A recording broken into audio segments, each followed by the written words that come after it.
டிடிகேஎன் செய்திகளுக்காக புதியவன்.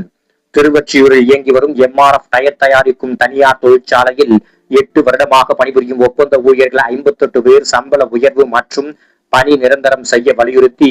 நிறுவன நுழைவாயிலின் முன்பு போராட்டத்தில் ஈடுபட்டனர். நிர்வாகம் அவர்களுக்கு வெறும் 14 ரூபாய் சம்பளம் தருவதாகவும், ஒப்பந்த ஊழியர்கள் 19,000 ரூபாய் வாங்கும் நிலையில் குறைவான சம்பளம் அளித்து 2 ஷிப்ட் 3 ஷிப்ட் என்று தொழிலாளர்கள் செய்யும் அதே வேலையை வாங்குவதாகவும், எல்லோரும் இளைஞர்களாக இருக்கும் நிலையில் 4 வருடத்தில் நிரந்தரம் செய்வதாக பணிக்கு எடுத்து தற்போது 8 வருடங்களாகியும் எந்த ஒரு நடவடிக்கையும் எடுக்கவில்லை என்றும், எப்படியாவது நிரந்தரம் செய்து விடுவார்கள் என்ற நம்பிக்கையில் 8 வருட காலமாக பணி செய்து வந்த நிலையில் நிர்வாகம் எந்த ஒரு நடவடிக்கையும் எடுக்காமல் தங்களது வாழ்வாதாரம் பாதிக்கும் நிலை ஏற்பட்டுள்ளதாகவும், கடந்த 6 மாதத்திற்கு முன்பு சம்பள உயர்வு ஏற்படுத்தி தருவதாக நிர்வாகம் உறுதியளித்த நிலையில் இதுவரை அது குறித்து எந்த ஒரு நடவடிக்கையும் எடுக்கவில்லை என்றும், இதனால் கடந்த 2 நாட்களாக உள்ளிருப்பு போராட்டத்தில் ஈடுபட்டு வருவதாகவும் அவர்கள் வேதனையுடன் தெரிவித்தனர்.